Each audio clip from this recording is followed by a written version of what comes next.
So thank you for coming back and watching The Warrior 2. I want to remind you, if you could, help us and like and subscribe to our YouTube channel, like and subscribe to our Facebook, any of our social media. Believe it or not, it really does help us to do more of this type of thing. It lets us know that people are at least watching, at least. So thank you. So this story is about a picture that I call Warrior 2. If you've not seen the video for Warrior 1, it will mean a lot more to you if you go back and watch the Warrior 1 video. It's a lot more information, and it'll give you some background on this particular picture. Something you may notice if you do watch the Warrior 1 video is that we had very little video of the actual time with the horse, watching the horse, because that was our very first experience. My incredibly intelligent, beautiful wife, it took her just only an hour or so to figure out, hey, we need to be videoing this stuff. And so all the video is done by her on her iPhone. And that first experience just happened so fast, we just got minimal footage of it. So which brings us up to Warrior 2. Warrior 2 was 1 year later, almost to the day. You have to understand, we live just north of Nashville, Tennessee, and to drive to Cody, Wyoming, or some of the other areas in the West is a full 2-day drive. It's quite an expense, and today it's an investment. It's a lot of gas, and it's something we just can't do all the time. So a year later, we took off, and we thought, let's go back out to McCullough Peaks. We got in early in the afternoon. Well, not that early. I guess it was about 5 or 6 o'clock. It doesn't get dark there at that time of year until around 9:30, 10 o'clock at night, sometimes later. But there's something that you have to understand. If photographers know this, you may not know this if you're not a photographer, but you have to have light in order to take pictures. That's just it. Whether it's a flash, artificial light, or natural light, you have to have it. And when we arrived, it was not dark yet, but it was getting dark. We had traveled 2 12-hour traveling days, and we arrived, found our little place on the prairie, on the desert there, and set up our tent.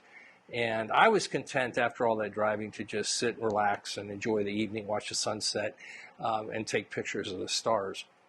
My wife was like, "No, we drove all the way out. Let's go find some horses." So we jumped in the SUV and we took off.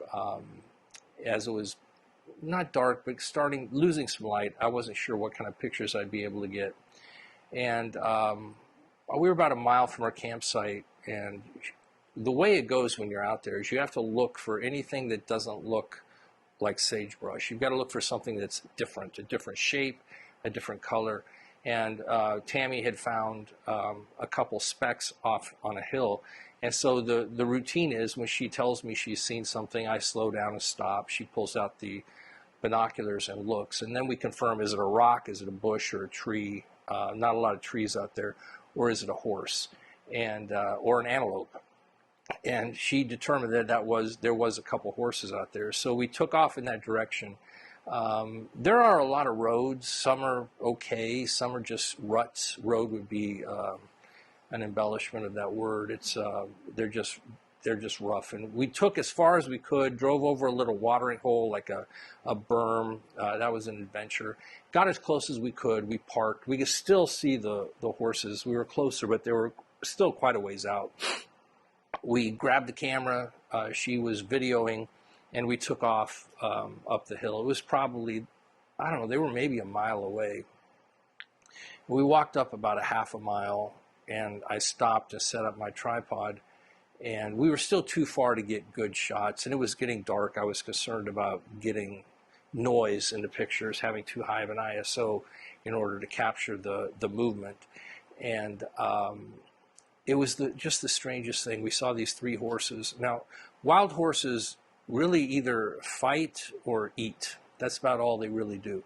And in the spring, they like to eat a lot. And these 3 horses had their heads down, buried in the sagebrush, and they were going to town. One of them looked up, though, and saw us. One of 2 things happens when that happens. Either they walk away, or they just keep eating and ignore you. It was the strangest thing. It was like a brown and white paint horse with 2 dark horses. And they looked up at us, and we could hear them. whinnying, and they came together. We got some video. Tammy will play some video of this.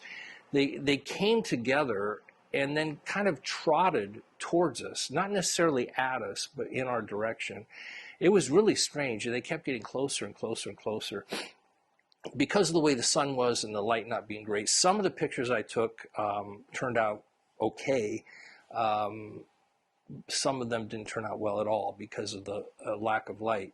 But these horses came up and started coming towards us. It was the strangest thing. And as they got closer and closer, we were able to tell that one of the brown horses was the warrior.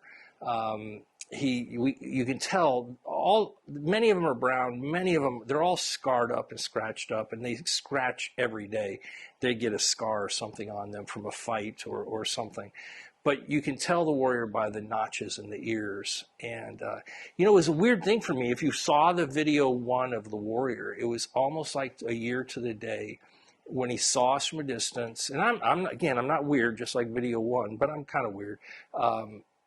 For them to come towards us like that, whinny, they were kicking up dust, they were rubbing their necks together, and came and walked right beside us. And it was almost like, in a weird sort of a way, he was saying to me, not that I'm saying he remembered me, some people say horses do remember people, but it was almost like he was saying, I survived the year and so did you, it's good to see you again. It was just an amazing evening, amazing set there in the desert.